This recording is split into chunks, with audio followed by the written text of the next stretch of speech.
پاکستانی نوجوان ریحان جلیل کی بنائی ہوئی اے آئی سیکیورٹی کمپنی کو امریکی software group V M نے خرید لیا۔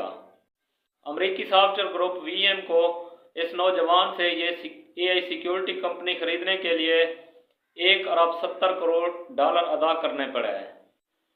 ریحان جلیل جیسے نوجوان پاکستان کے لیے قابل فخر ہیں اور یہ پاکستان کا سرمایہ ہیں جو دنیا بھر میں پاکستان کا نام روشن کر رہے ہیں، کیونکہ پاکستان میں ان کو موقع نہیں ملتا یہ اپنے ٹیلنٹ کو ظاہر کریں۔ پاکستان میں ایسی کوئی بنیادی سہولیات ہی حکومت نے نہیں دی کہ نوجوان اپنے ٹیلنٹ کو ظاہر کر سکیں، تو پھر انہیں باہر ملکوں میں ترقی یافتہ ممالک میں جانا پڑتا ہے اور اپنے ٹیلنٹ کو یہ ظاہر کرتے ہیں اور پاکستان کا نام دنیا بھر میں روشن کر رہے ہیں۔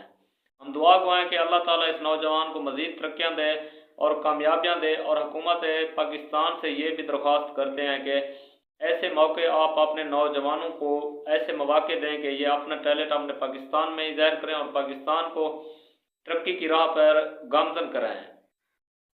تو آپ دوستوں کی رائے کیا ہے؟ آپ نے اپنی رائے کا اظہار کمنٹ باکس میں ضرور کرنا ہے اور بتانا ہے کہ پاکستانی حکومت کو ایسے ٹیلنٹڈ نوجوانوں کو موقع دینا چاہیے یا نہیں، اور مجھے اپنی دعاؤں میں یاد رکھیں، اپنا بھی ڈھیر سارا خیال رکھیں۔ ملتے ہیں اگلی ویڈیو میں، تب تک کے لیے دیں اجازت۔ اللہ آپ کو خوش رکھے، سلامت رہیں، اللہ حافظ۔